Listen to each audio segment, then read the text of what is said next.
एउटा जंगलको रुखमा गुड बनाएर एक जोडी चरा बसेका थिए। यो जोडी एकअर्कालाई अति माया गर्थे। चरी असाध्यै राम्री थिए। सँगै बसेर यो जोडी खूब प्रेम लीला गर्थे, प्रेमलाप गर्थे।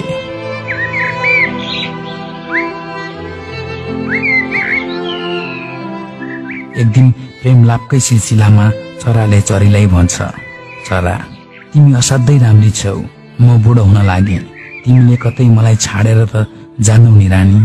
चरी म कतै जान खोजेको छु भने तिमी मलाई छोप्नु नि त। चरा छोप्न त छोपौला प्रिय, तर मन उडाइसके कि तिमीलाई आफ्नो बसमा राख्न नसकुला कि भन्ने पीर लाग्छ। आफ्नो श्रीमानको यस्तो कुरा सुनेपछि चरीले आँखाभरि आँसु बनाउँछे। रोक्न खोज्दा खोज्दै चरीले आँसु झार्छे। उसलाई असहाय पीडा हुन्छ। त्यसपछि दुवै पखेटा काटिदिन्छे र भन्छे, अब म तिमीलाई छोडेर कतै जान्न र कहिल्यै जान्न।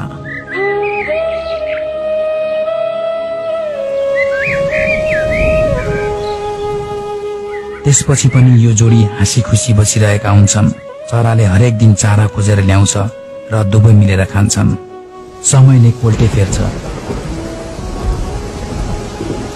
एक दिन ठूलो हुरी बतास सहितको असिना पानी आउला जस्तो हुन्छ। चरीले भन्छे, प्रिय तिम्रा त पखेटा छन्, भाग यहाँबाट, कम्तीमा तिमी त बाँच्न सक्छौ। त्यसपछि त्यो चराले चरीलाई आफ्नो ख्याल गर्नु है भनेर गुणबाट उडेर जान्छ। यता चरीलाई चराको त्यो व्यवहार देखेर मुटु चसक्क दुख्छ। चरी ऊ निकै बेर रुन्छे। केही समयपछि तुफान थामिन्छ।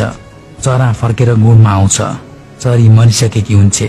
चरीको मृत शरीरबाट एउटा कागज फेला पर्छ।